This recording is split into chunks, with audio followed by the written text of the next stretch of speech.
बहुत समय पहले की बात है। आनंदपुर नामक के एक छोटे से गांव में धनराज नाम का एक सेठ अपनी पत्नी कलावती के साथ रहता था। धनराज सेठ के पास धन दौलत की कोई कमी नहीं थी, लेकिन वो कंजूस मक्खी चूस बहुत था।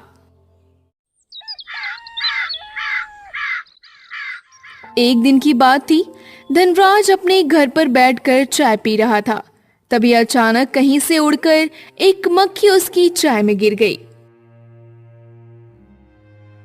धात तेरे की, इस ससुर चाय में मक्खी कहां से आकर गिर गई? उसने चाय में से मक्खी निकाली और उसे भी चूसकर फेंक दिया। रुक जा।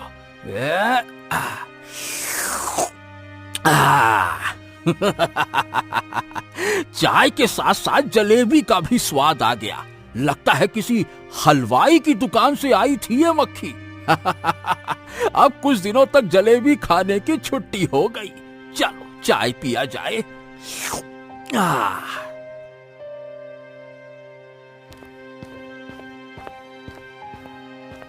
तभी कलावती वहां आती है और कहती है, क्या करूं इस कंजूस आदमी का, हर चीज के लिए इन्होंने मुझे रुला रखा है। सुनिए जी, आज मेरा मछली खाने का मन कर रहा है, आप बाजार से ले आइए ना। पिछले 1 साल से आपको बोल रही हूँ और आप है कि बस टालते ही जा रहे हैं। कंजूस धनराज ने कलावती को बहुत बहलाने फुसलाने की कोशिश की, पर कलावती नहीं मानी तो नहीं मानी और मछली खाने की जिद पर अड़ गई। आखिरकार थक हार कर सेठ धनराज को मछली लाने बाजार जाना ही पड़ा।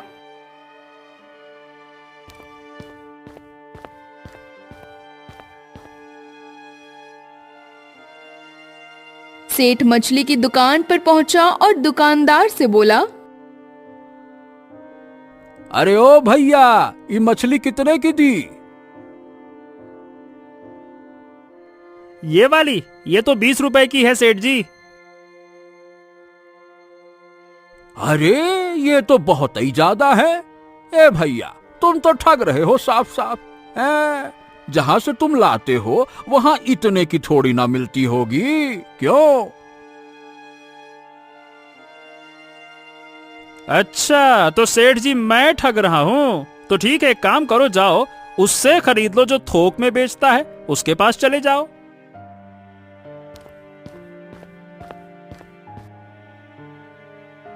अब कंजूस सेठ धनराज थोक की दुकान पर पहुंच गया और वहां दाम पूछने लगा।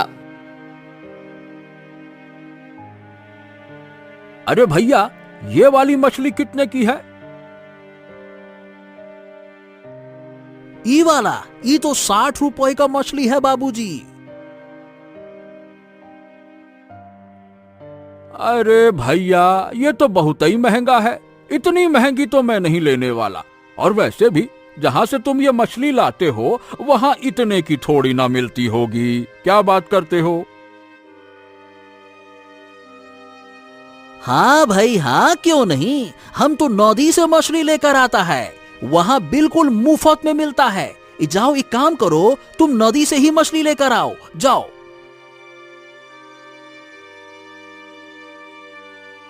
कंजूस सेठ को ये बात रास आ गई।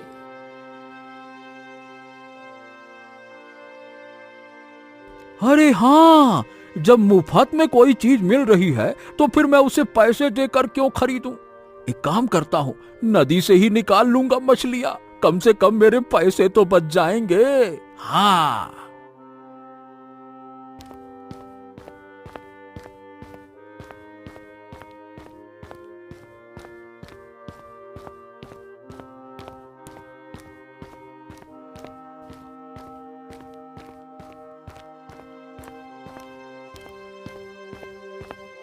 इतना सोचकर कंजूस सेठ नदी की खोज में निकल पड़ा।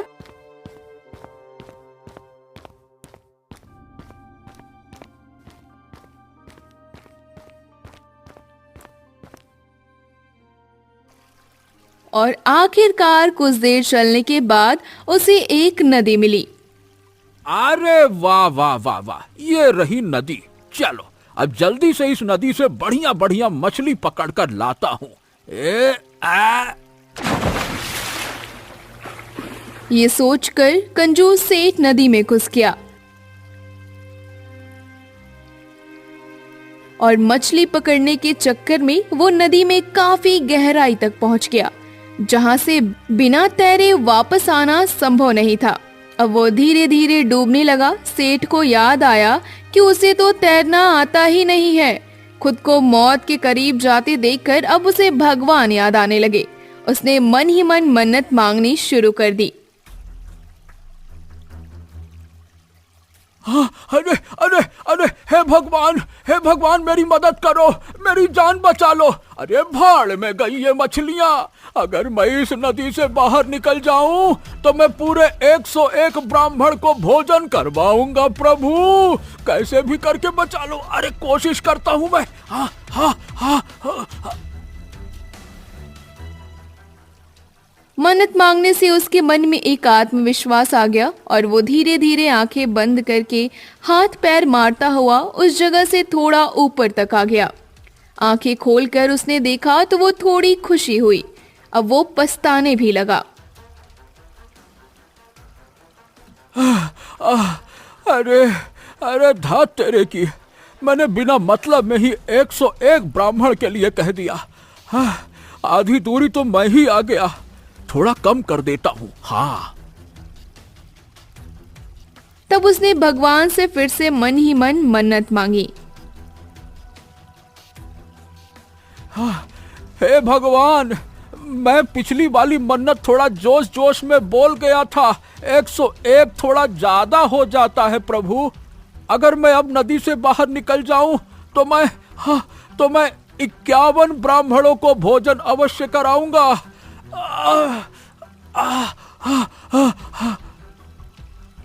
थोड़ा साहस करके उसने फिर से तैरना शुरू किया तो थोड़ी दूर और आगे आ गया। अब सिर्फ चौथा ही हिस्सा बाकी रह गया था।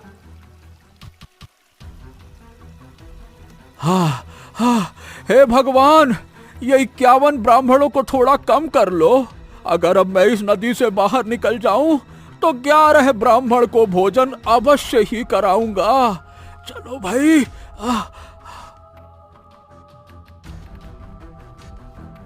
ऐसे ही करते करते वो नदी के किनारे पर पहुंच गया। अब पानी 2-3 फीट ही रह गया था। जान बचते ही उसके स्वर और बदल गए और वो तेजी से बोल पड़ा। अरे हे भगवान, ये 11 ब्राह्मण भी लगता है कि थोड़े ज्यादा ही है। अब 11 ना सही प्रभु, लेकिन 1 ब्राह्मण को भोजन जरूर करवा दूंगा। बस पहुंचने ही वाला हूं। हाँ, जान बची तो लाखों पाए। ऐसा करते करते धनराज सेठ आखिरकार नदी से बाहर आ गया। बाहर निकलने के बाद सेठ ने सोचा, अब कह तो दिया है कि ब्राह्मण को भोजन करवाऊंगा, पर भोजन करवाऊं कैसे?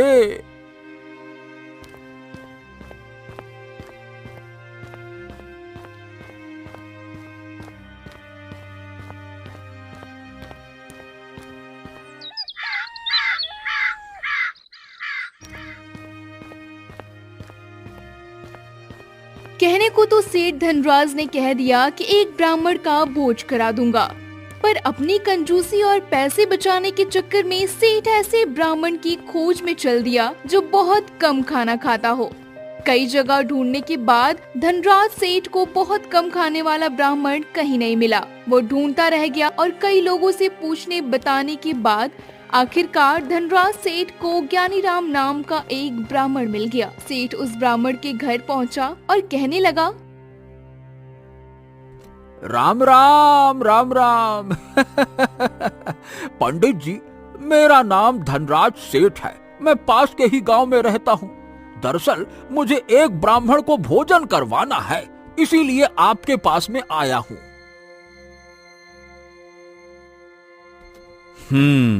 तो ठीक है सेठ जी, मैं आ जाऊंगा आपके घर। अब सेठ जी ने कुछ ऐसा प्रश्न कर दिया जिसके लिए ब्राह्मण देवता तैयार नहीं थे।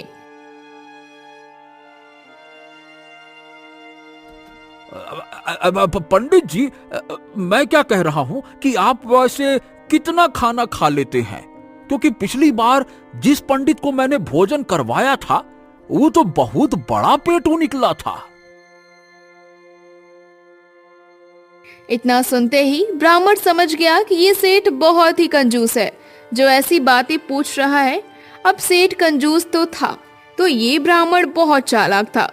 वो उसके प्रश्न पर क्रोध तो आया, पर उसने बिना जाहिर किए तुरंत बोल पड़ा। सेठ जी, मैं पेटू नहीं हूं, मैं तो मुश्किल से सिर्फ 2 पूड़ियां ही खा पाता हूं। ये सुनकर सेठ की खुशी का कोई ठिकाना नहीं रहा। उसे लगा कि वो उचित ब्राह्मण के पास आया है। हाँ, तो फिर ठीक है पंडित जी, आप मेरा निमंत्रण स्वीकार कीजिए, पधारिए। लेकिन हाँ, एक बात का ध्यान रखिएगा, मैं सुबह 9 बजे दुकान चला जाता हूँ, तो आप उससे पहले आकर भोजन ग्रहण कर लीजिएगा। चलिए, राम राम। पंडित जी राजी हो गए और सेठ भी प्रसन्न मन से अपने घर आ गया।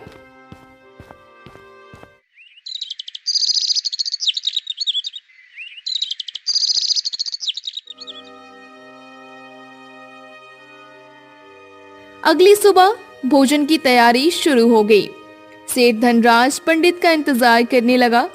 देखते ही देखते 9 बज गए, पर ज्ञानीराम पंडित घर नहीं आए और धीरे धीरे 10 भी बज गए, लेकिन पंडित जी नहीं पहुंचे। अंत में थक हार कर सेठ ने कलावती से कहा, ओहो, ये पंडित जी कहाँ रह गए? सुबह 9 बजे का बोला था और अब 10 बज गए हैं। मुझे दुकान के लिए देर हो रही है, क्या करूं? अच्छा भाग्यवान, एक काम करता हूं कि मैं दुकान पर जा रहा हूं।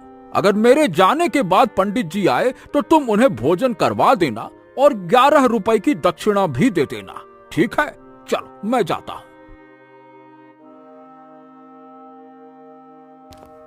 ये कहकर सेठ धनराज घर से चला गया। उसके जाने के कुछ देर बाद करीब 12 बजे पंडित ज्ञानीराम घर पर आए। उनके आते ही कलावती उनके हाथ पैर धुलवाते हुए रोने लगी। क्या हुआ पंडित जी, आप रो क्यों रहे हैं? हाँ, क्या बताऊं कलावती जी, इस घर में तो मैं कई वर्षों पहले भी आया करता था, जब तुम्हारे सास ससुर जिंदा थे। बस अभी तुम्हारी देवी जैसी सासू माँ की याद आ गई। जब वो भोजन के लिए बुलाती थी तो हाथ पैर धुलवाते समय मुझे 5100 रुपए देती थी। हाँ। इतना सुनते ही कलावती तुरंत भावुक हो गई और बोली, सासू माँ नहीं है तो क्या हुआ? पंडित जी, मैं तो हूं ना, मैं उस रीत को नहीं बदलूंगी।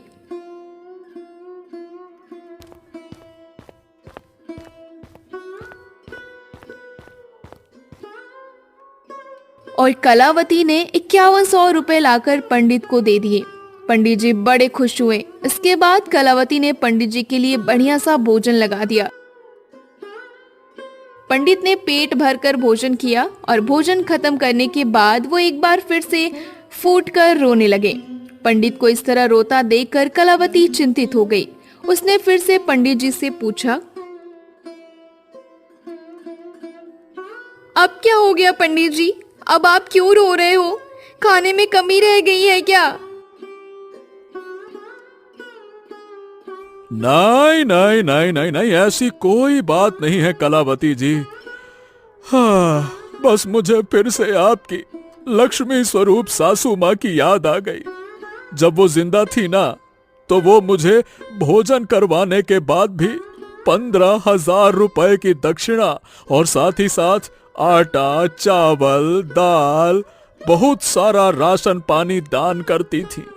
खैर, अब तो वो पुरानी बातें हैं। अब वो समय लौट कर भला कहाँ आएगा? समय समय की तो बात है। चलिए, ठीक है कलावती जी, अब मैं विदा लेता हूँ, बहुत दुख हो रहा है। कलावती ने तुरंत कहा, रुकिए पंडित जी, आप चिंता मत करिए। जैसे पहले से होता आया है आगे भी वैसा ही होता रहेगा।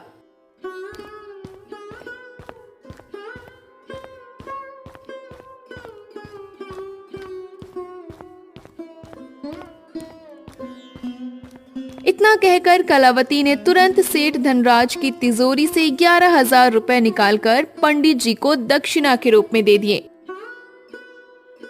और साथ ही साथ आटा, चावल, दाल आदि एक झोले में बांधकर पंडित जी को दे दिए। पंडित जी सारा सामान लेकर खुशी खुशी अपने घर चल दिए।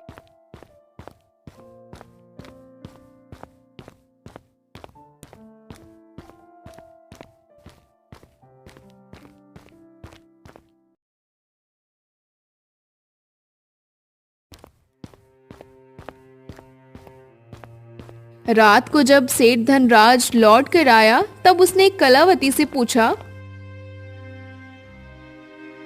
हाँ, अरे ओ भाग्यवान, पंडित जी भोजन करने आए थे कि नहीं? हाँ हाँ पंडित जी आए थे और मैंने उन्हें भोजन भी बहुत अच्छे से करा दिया था, पर वो बार बार रोए जा रहे थे। हैं? बार बार रो रहे थे? क्यों भाई, काहे रो रहे थे? दरअसल वो बता रहे थे कि सासू माँ के समय में वो हमारे घर भोजन करने आया करते थे, इसलिए उनको बार बार सासू माँ की याद आ रही थी। लेकिन मैंने उन्हें सासू माँ की कोई कमी महसूस नहीं होने दी। उनका भोजन से लेकर दान दक्षिणा सब कुछ अच्छे से किया। इतना सुनते ही सेठ धनराज के होश उड़ गए। दान दक्षिणा? अरे कौन सी दान दक्षिणा? जब कलावती ने पूरी राम कहानी बताई तो गुस्से से धनराज का खून खौलने लगा। अरे ये तुमने क्या कर दिया भाग्यवान? इतनी दक्षिणा में तो मैं न जाने कितने पंडितों को खाना खिला देता। छोड़ूंगा नहीं उस पंडित को, और छोड़ूंगा नहीं। वो मुझे चूना लगाकर चला गया। मैं बताता हूँ कि मैं क्या चीज हूँ, रुक जा। सेठ ने तुरंत अपनी लाठी उठाई और पंडित के घर की तरफ चल दिया।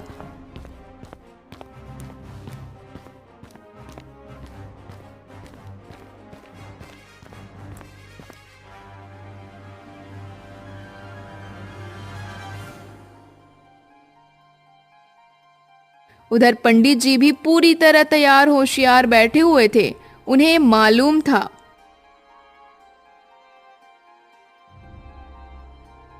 अरे भाग्यवान, वो कंजूस सेठ यहाँ कभी भी आ सकता है। तुम्हें अच्छे से याद है ना कि क्या करना है? कोई गलती नहीं करना है ना? हाँ जी, मुझे अच्छे से याद है। आप चिंता मत कीजिए, मैं भी आपकी पत्नी हूँ। आप बस देखते जाइए। और फिर कुछ ही देर में सेठ धनराज तिलमिलाता हुआ पंडित के घर पर पहुंच जाता है और आवाज देने लगता है, पंडित! अरे ओ पंडित! अरे कहाँ छुपे बैठे हो? बाहर आओ। सेठ की आवाज सुनते ही पंडिताइन तुरंत पंडित को एक संदूक में छुपा देती है।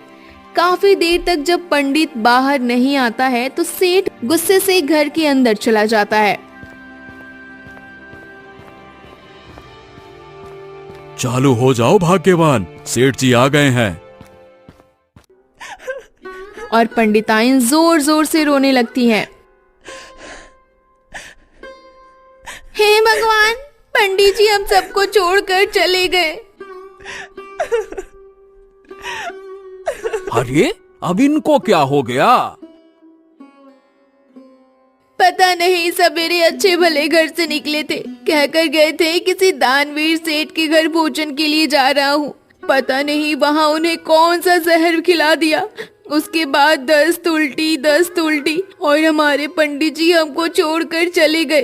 अब मैं कहाँ से इनकी क्रियाकर्म के लिए पैसे लाऊंगी? हे भगवान। हे भगवान, ये पंडित तो मेरे ही घर से खाना खाकर लौटा था और कहीं ये बात गांव में फैल गई कि मेरे खिलाए खाने से इसकी मौत हो गई तो फिर तो मुझे जेल हो जाएगी। अरे रे रे रे रे, ये मैं कहां फंस गया भगवान। सेठ ने डर के मारे तुरंत अपनी जेब से 30,000 रुपए निकाले और पंडिताइन को देते हुए बोले, ये लीजिए पंडिताइन, आप इनसे पंडित जी का अंतिम संस्कार जल्दी से करवा दीजिए और हाँ, इसके अलावा बाकी का जो भी जरूरत का सामान होगा वो मैं आपके घर पे भिजवा दूंगा। आप बिल्कुल भी परेशान मत होइए, ठीक है ना? हाँ हाँ, बढ़िया से कीजिएगा सब कुछ। ठीक है, चलता हूं मैं। इतना कहकर सेठ धनराज फौरन अपने घर की तरफ पतली गली पकड़कर निकल लेता है और घर पहुंचते ही डर के मारे वो दाह संस्कार के सामान के साथ साथ 2 महीने का राशन भी पंडिताइन के घर भिजवा देता है।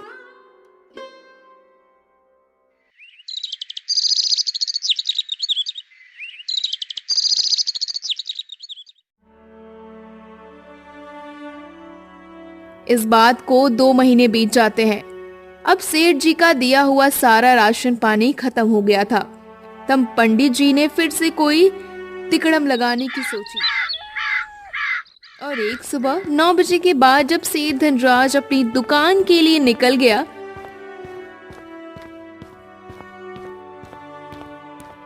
तब पंडित जी अपने घर से कलावती से मिलने सेठ के घर की तरफ चल दिए। 2 महीनों से पंडित जी ने अपनी दाढ़ी मूछ भी नहीं बनाई थी तो लंबी लंबी हो गई थी। पंडित जी कलावती के घर पहुंच जाते हैं। अब पंडित जी जितने चालाक थे, कलावती उतनी ही मूर्ख थी।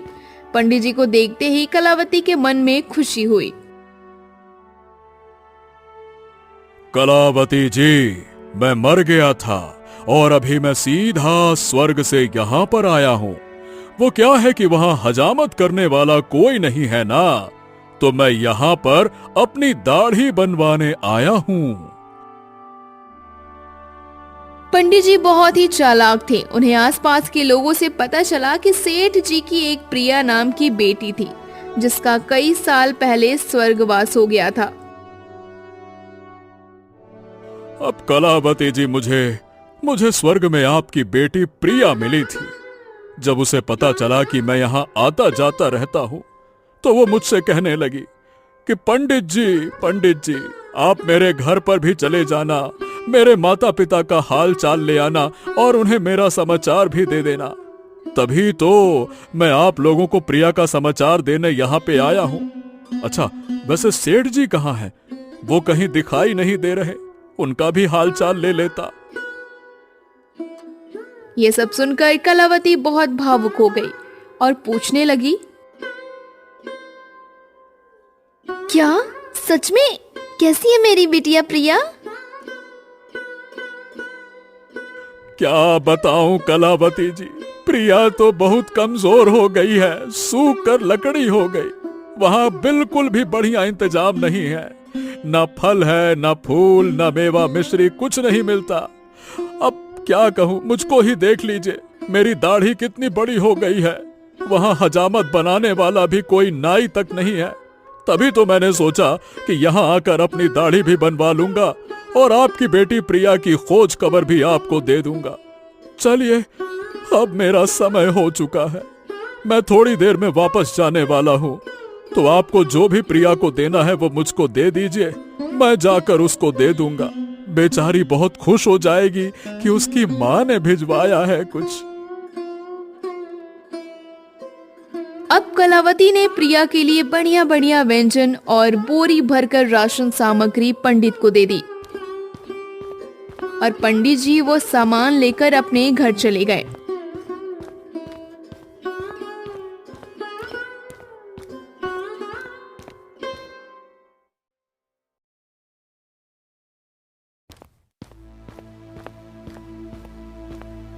शाम को जब सेठ धनराज लौट कर आया तो कलावती ने उसे कुछ नहीं बताया। इसी तरह कलावती का दिया हुआ राशन पंडित ने 2 महीने चला लिया। उसके बाद उन्होंने फिर से नई तिड़कम लगाई। दोबारा सेठ धनराज के घर पहुंच गए। पंडित को देखकर कलावती खुश हो गई और पूछने लगी, अरे पंडित जी, क्या हाल चाल है आपके, और मेरी बेटी प्रिया कैसी है? हाल चाल तो बहुत बढ़िया है कलावती जी, और अब तो प्रिया भी एकदम तंदुरुस्त हो गई है। आपका दिया हुआ सामान देखकर बहुत खुश हो गई थी। और अब खूब खा पी भी रही है। उसने आपका और सेठ जी का हाल चाल पूछा है। और हाँ, एक खुशी की बात तो मैं आपको बताना ही भूल गया। जानती हैं, आप नानी बन गई हैं, नानी, और सेठ जी नाना। अरे प्रिया को लड़का हुआ है, लड़का।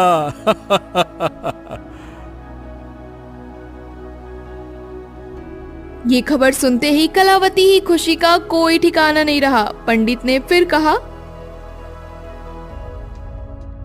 अच्छा सुनिए, प्रिया ने कहा है कि अम्मा को कह देना कि नाती के लिए कुछ कपड़े और शगुन का सामान भिजवा दें। और हाँ, उसने वहाँ दावत का भी इंतजाम किया है, तो उसके लिए कुछ राशन पानी भी भिजवाने को कहा है।